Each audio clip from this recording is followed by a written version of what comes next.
백성의 대로라는 제목을 가지고 하나님 말씀 나누겠습니다.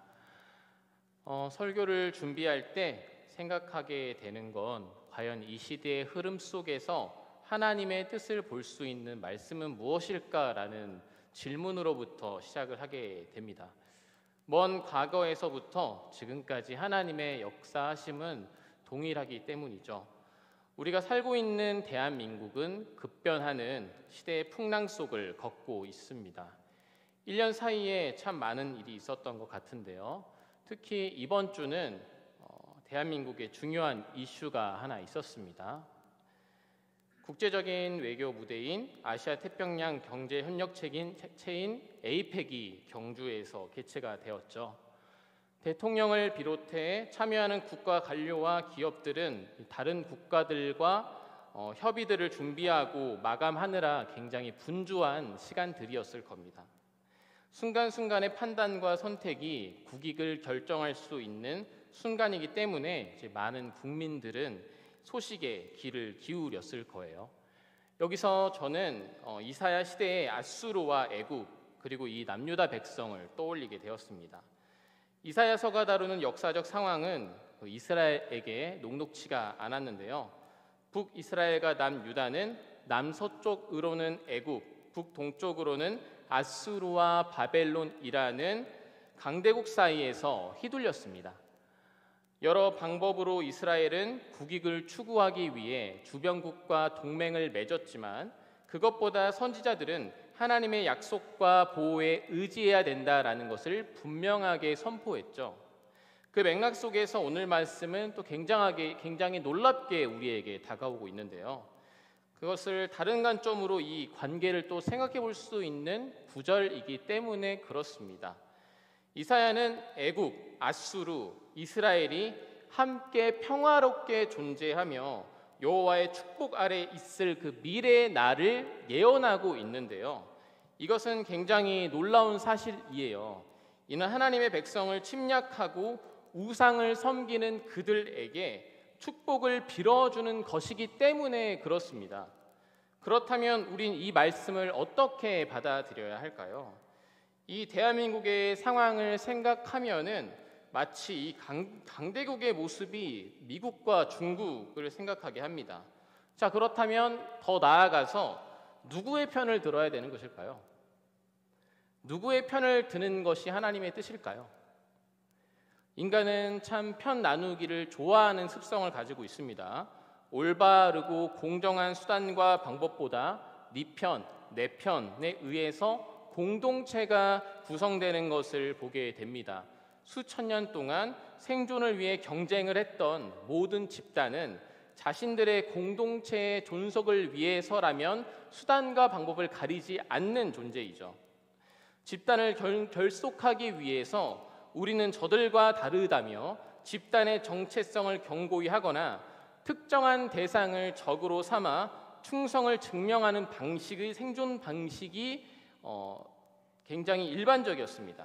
이러한 모습을 따르는 것이 바로 세상의 신앙인 거죠. 그리스도인은 이러한 세상 가운데 하나님의 말씀의 원리를 기억하고 실천해야 되는 존재들입니다. 그렇다면 말씀의 원리란 무엇일까요? 간단하게 말해 오늘 말씀처럼 원수에게도 복을 빌어줄 수 있는 것을 뜻합니다. 개신교의 이미지가 계속해서 추락하는 이유가 뭘까요? 세상과 똑같은 방법을 가지고 권력이나 명예, 물질에 집착하는 세상적 모습이 그대로 존재하기 때문입니다. 성경의 원리는 세상의 원리를 훨씬 더 초월하며 세상의 생존 원리, 즉 네 편, 내 편을 나누는 신앙에서 벗어나 하나님의 구원 사역이 모든 만민에게 주어졌다라는 것을 인정하는 태도 가운데 있는 것이죠. 오늘 말씀은 그런 의미에서 지금 현대를 살아가는 우리에게도 아주 큰 아이디어와 도전을 주는 구절입니다. 과연 하나님의 백성을 침탈하고 우상을 섬기는 데 노련한 그들에게 축복을 빌어준다. 이것은 오늘날 그리스도인에게 어떤 의미일까요? 이를 생각하면서 말씀의 의미를 우리가 되새김질하기를 기도합니다. 오늘 말씀에서 중요한 단어의 의미를 좀 파악해 보면서 이 성경이 말하는 바가 무엇일까를 나눠보기를 원하는데요. 23절을 한번 볼까요? 23절에 보시면 애굽에서 아수르로 통하는 대로가 있다라는 구절이 있습니다. 여기서 대로는 메실라라는 단어로 쌓다, 건축하다라는 어근을 갖고 있어요. 그러니까 의도적으로 건설된 고가 도로 그리고 높은 길을 의미하고 있습니다. 여러 의미를 우리가 생각할 수 있겠지만 이 도로는 표면적으로 봤을 때는 어떤가요? 인간의 욕망이 쌓아 올린 마치 뭐와 같죠? 바벨탑과 같은 장소입니다.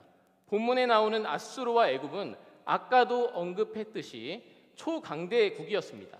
그러니 이 대로는 어땠을까요? 많은 물류와 군사가 오고 갔던 어떤 무역, 분쟁의 장소였을 겁니다.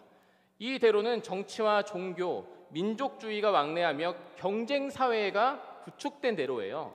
실제로 애굽과 아수르를 연결하는 역사적 무역로가 존재했고 이는 이스라엘 땅을 통과해야 했습니다. 그러므로 어떤 이는 이 대로를 보면서 어땠을까요? 우리를 괴롭히는 저 나라 망해버렸으면 좋겠다고 저주를 퍼붓는 사람들이 있었을 거예요.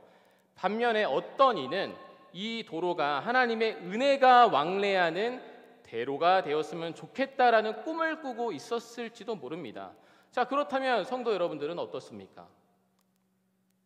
저는 이 말씀을 보면서 하나님께서 모든 만민을 사랑하시고 구원하시기를 작정하시는 그런 어떤 자비로우신 분이라는 사실을 깨닫습니다. 물론 그 나라에서 하나님께서 가장 싫어하는 우상 숭배의 가능성을 배제할 수는 없을 것입니다. 그럼에도 불구하고 하나님께서는 그들을 저주하는 것이 아니라 그 대로를 통해 함께 하나님을 경배한다라는 말씀을 하고 계세요. 곧 하나님께서는 그들에게도 구원의 가능성을 열어두고 계신 것이지요. 이와 관련해서 우리가 떠오르는 성경이 있습니다. 아수르를 다루는 요나서 생각해보면 흥미롭죠. 요나는 북이스라엘의 선지자였습니다. 요나는 잔혹하기로 소문난 아수르와 그 수도인 니느웨로 가서 심판을 선포하라는 하나님의 명령을 받게 됩니다. 그는 그 명령을 처음에는 거부해서 정반대의 방향인 다시스, 즉 스페인으로 배를 타고 도망가게 됩니다.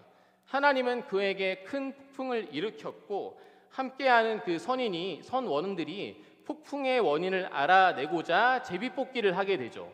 그리고 그 제비뽑기에 당첨된 요나를 바다에 던지게 됩니다. 큰 물고기에게 삼켜진 요나는 하나님께 3일을 기도하면서 감사와 구원을 고백합니다. 물고기는 요나를 육지로 토해내면서 그는 명령을 순종하면서 니느웨로 가게 되죠. 요나는 40일이 지나면 니느웨가 무너진다고 선포하는데 이게 웬일일까요? 여기서 놀랍게도 왕부터 백성까지 모든 사람들이 하나님 앞에 회개하기 시작합니다. 이때 요나의 태도를 우리가 주목해 볼 필요가 있는데요. 요나는 이전에 자신이 구원을 받았다는 사실은 감사하지만 니느웨 사람들이 구원을 받았다라는 사실에는 굉장히 불쾌해하고 있어요. 왜일까요? 요나에게는 여전히 하나님 말씀보다 아수르에 대한 선입견, 편견이 계속해서 자리했기 때문입니다. 아수르는 북이스라엘의 원수였어요. 사람들을 잡아갔고 재산을 약탈했고 반복적으로 침공했던 나라였습니다. 그러니까 요나는 어땠겠어요? 니느웨가 멸망하기를 소원하는 마음으로 심판을 선포했을 겁니다. 그러니까 소돔과 고모라처럼 불바다가 되었으면 좋겠다라는 생각을 했을 거예요. 하나님의 뜻은 그러니까 우리의 생각을 훨씬 더 초월하는 것이며 편협한 어떤 민족주의를 넘어서는 것이기도 하죠. 하나님의 보편적인 사랑과 회개하는 자를 용서하시는 자비가 이 요나서에서 드러나고 있는 것입니다. 그러니까 개신교가 일어난 배경도 어쩌면 비슷하게 느껴져요. 왜 개혁이 일어났습니까? 솔라 스크립투라라는 말씀으로 돌아가자라는 표어가 다른 것이 아닙니다. 특정한 계층의 사람, 즉 카톨릭 사제들만이 말씀을 읽고 전달할 수 있는 권한을 부여받은 것이 아니라 모든 사람들이 하나님 말씀을 보고 하나님의 뜻을 파악할 수 있다라는 것을 마르틴 루터는 애초에 주장을 한 거예요. 그래서 루터가 대표적으로 말한 논의 중에 하나가 만인 제사장설인 겁니다. 자신들의 세력을 견고하게 하고 위계를 세워서 너희와 나는 차원이 다른 사람이야 라는 인식을 계속해서 주입시키는 거, 이걸 잘했던 집단이 바로 카톨릭 집단이었던 거죠. 그렇다면 성경에서도 그런 대표적인 집단이 있죠. 누굽니까? 특별히 신약에서 바리새인이죠. 바리새인입니다. 예수님께서 그걸 바로 경계하셨던 거예요. 하나님의 말씀을 지켜 의롭다고 칭함을 받기를 즐겨하지만 예수님 말씀하십니다. 탐욕과 악독이 가득하다라고 말씀하시고 계신 거죠. 말씀으로 돌아가는 것이 아니라 세상으로 돌아가고자 하는 것이 우리의 모습일 수도 있다라는 것을 예수님은 계속해서 지적하고 계신 것입니다. 그걸 우린 계속해서 점검해야 되는 거죠. 스스로를 개혁한다는 것, 말씀으로 개혁한다는 것은 그 위선이 나에게도 있는지를 계속 들여다보는 것입니다. 그리고 오늘 말씀에서 충격적인 구절은 25절에 있어요. 25절 한번 같이 읽어볼까요? 25절 시작. 이는 만군의 여호와께서 복 주시며 이르시되 내 백성 애굽이여 내 손으로 지은 아수르여 나의 기업 이스라엘이여 복이 있을지어다 하실 것임이라. 자, 어디가 가장 충격적이십니까? 여러분들이 보시기에 가장 먼저 이스라엘 얘기하지 않아요. 맨 먼저 애굽을 내 백성이라고 표현을 하고 있습니다.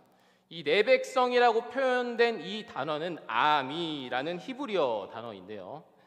구약에서 가장 근원적인 그 언약 관계를 표현할 때 쓰여진 단어예요.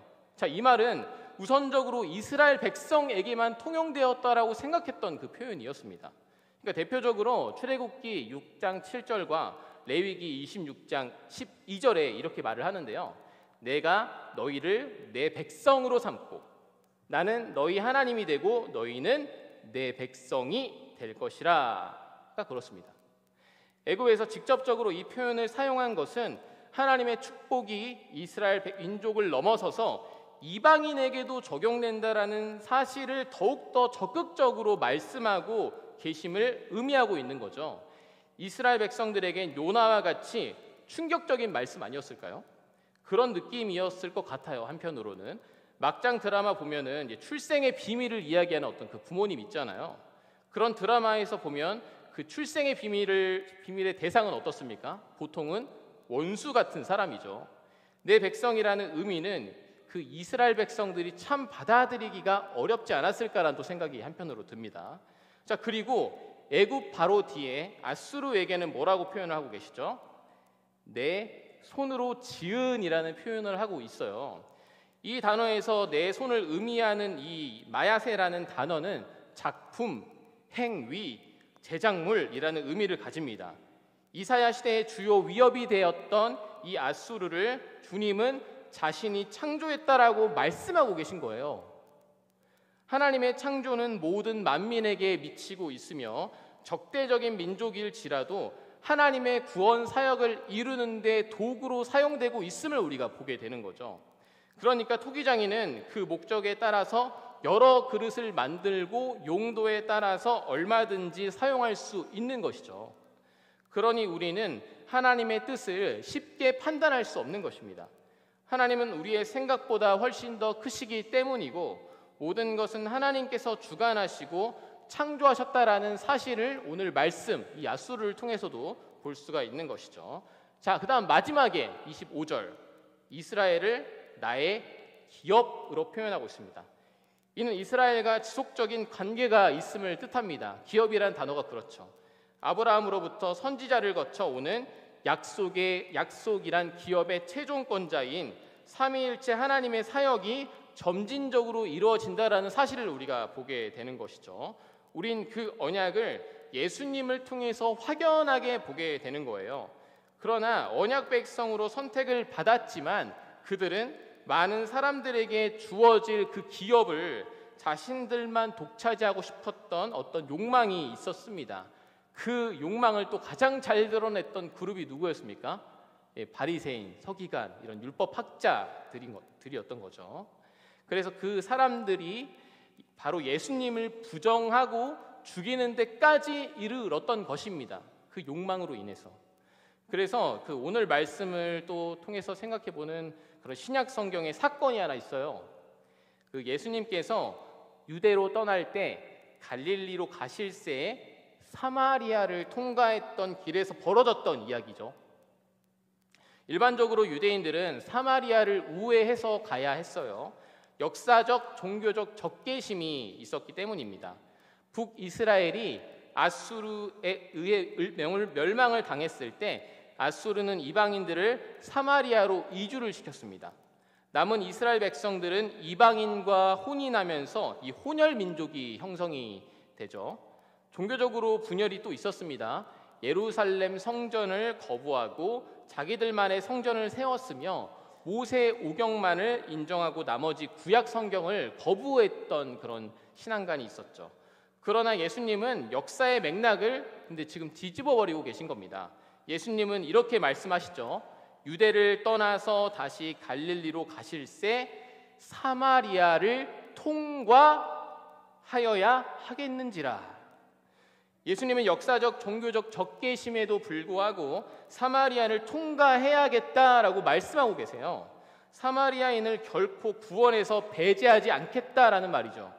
사마리아는 동서남북으로 여러 민족이 만나는 지리적 역할을 하고 있었다라는 것을 우리가 또 동시에 생각해 보면요.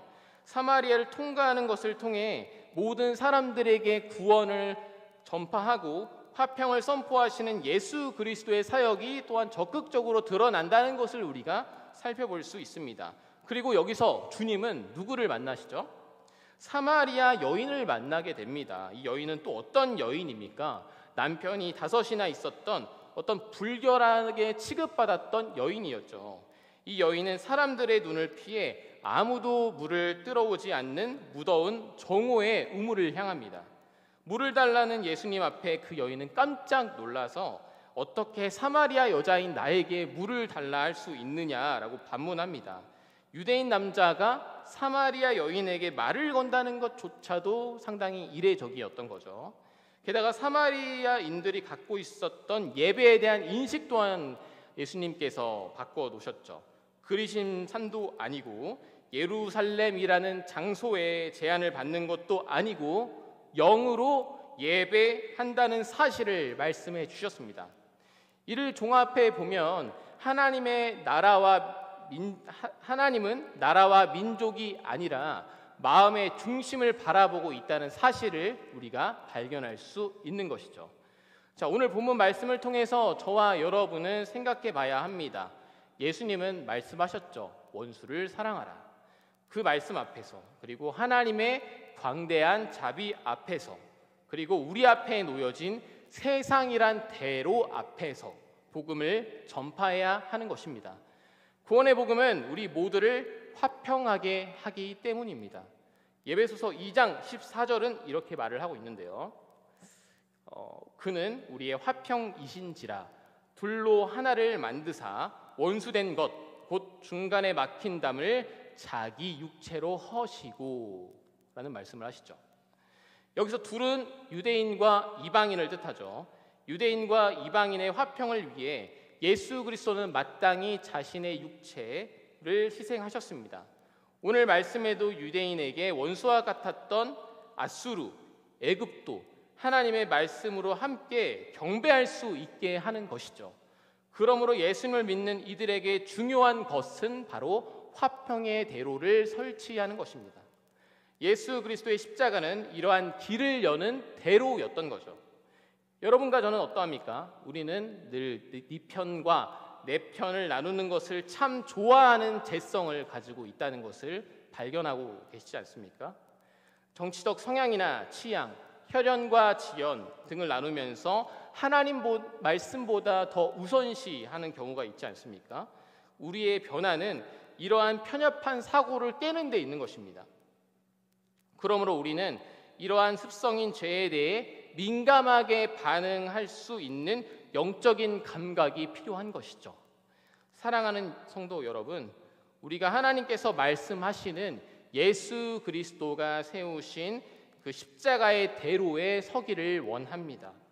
그 대로는 인간이 쌓아 올린 것처럼 보일 때가 있죠. 하지만 하늘을 연결하는 내 백성의 대로입니다. 거기에 진정한 행복이 있는 거예요. 그 대로를 안내하는 화평의 인도자로 곧 시작되는 또 행복축제가 있지 않습니까? 시작되는 행복축제를 준비하는 우리 모든 성도님들이 되시기를 주님의 이름으로 축복합니다. 기도하겠습니다. 하나님 아버지 감사합니다. 오늘 말씀을 통하여서 아수르, 애굽, 이스라엘 이 모두가 함께 하나님을 경배한다라는 사실을 통해서 우리가 하나님 앞에 받은 이 복음의 기쁜 소식으로 화평의 대로를 설치할 수 있기를 간절히 소망합니다.